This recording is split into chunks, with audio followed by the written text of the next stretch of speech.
Thank you, sir. Are you ready? Right here.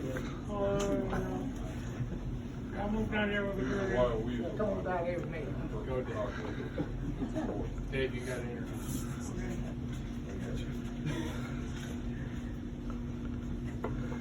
Well, I've been, let's see, where's my, I was gonna get my martini so I could smoke. yeah. Sure. Hey everyone, good afternoon. Today it's my great pleasure to introduce Colonel Warren Kersig, who's a retired Air Force colonel, retired wild weasel, true American hero and a patriot. Colonel Kersig knew what he wanted to be when he was 10 years old. He wanted to be a fighter pilot, he wanted to be an American, fly, fight, and win in the greatest Air Force in the world. He attended UPT in Texas in 1956, flying the mighty T-33 and F-86 Sabre.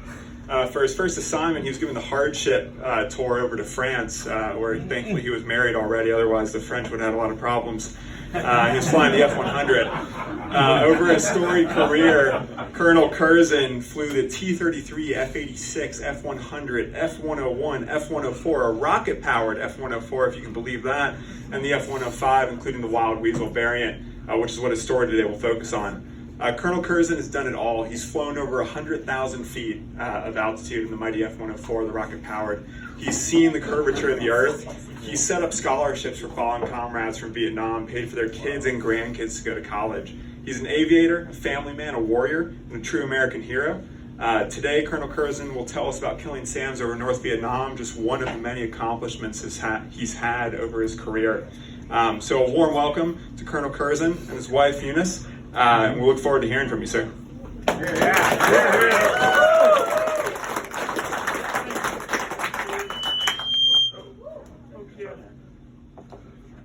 Well, in my career, I have about 5,500 hours of some of the airplanes that Rick mentioned.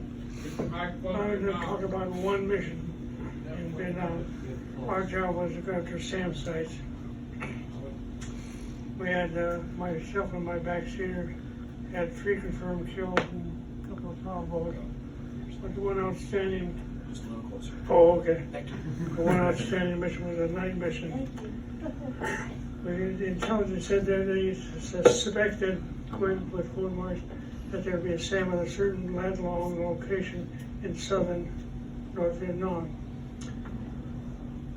So the leader decided every 5 minutes he was going to head on in to where they thought the SAM site was, 5, 15, 25 minutes. And I was going to do it even. So we went up there for 2 hours, jet black night, below overhead, no stars, no moon. We were supporting F-4s, dropping flares and bombs. And for over almost 2 hours, nothing happened, no signals came out. And then I looked down at my gas, I had gas for maybe one more pass before we have to go home, hit the tank and go home. And those guys are smart, they do understand English, so I'm sure the SAM leader picked that up. So I announced to the Cadillac fly down to my leader that I had gas for one more pass, I'll make one more horseshoe turn in and we'll be ready to go home. I started a normal turn to the right, only about 45 minutes, or 45 degrees from where we thought the SAM site was. We didn't know where it was. He came up. Now, the display we had was about a 2-inch cavalry tube. And I'd seen 1.5 and I'd seen 1.5 and 2 rings before. This son of a bitch came up 2.5 rings. His mistake was he came up too soon. If he had let me make my horseshoe turn and get away, he'd had a clear shot of me, him being the SAM site commander. So I stopped my turn and turned back into him. And this is what I said. I said, "Stay up, you son of a bitch." I fired both of my strikes, went up the rail, and I looked over the side, here goes a light coming up from the ground. It was a SAM, SH-03. And so I waited. You have to wait until they're close enough so you can get out of the way. You can't worry about that being jet blind. underneath an overcast, totally black. And so, well, I think it's close enough. I put about 5 Gs on the airplane, the wind whistling by the left one gone. Wow. Dumped over again. This time I saw 2 coming up. I was waiting for them to grow a little larger, not knowing how close I was. And I thought when they were close, I pulled about 5 Gs again, and one of them went by the right side ballistically. And we thought my back seat and I felt a thunk. Not a big heavy thunk, just what was that? Everything looked okay. We got back to Talk Lane, and we had called in our code name that we engaged at SAMSI. So we were met at the airplane with the wing commander, General Dorado, who served in World War II. And so we were debriefing as we were climbing down the ladder and walking toward the staff tower. We were debriefing about what happened on the mission. The crew chief said he went in. They always inspect the airplane. Went around the aft side of the airplane. He said, "Major Kersig, you want to come back here and look at that?" So I walked back to the. Walked back to the back of the airplane. There was one hole in the airplane. And the best I remember, the SA-2s had 8,000 stainless steel pellets around their explosive charge.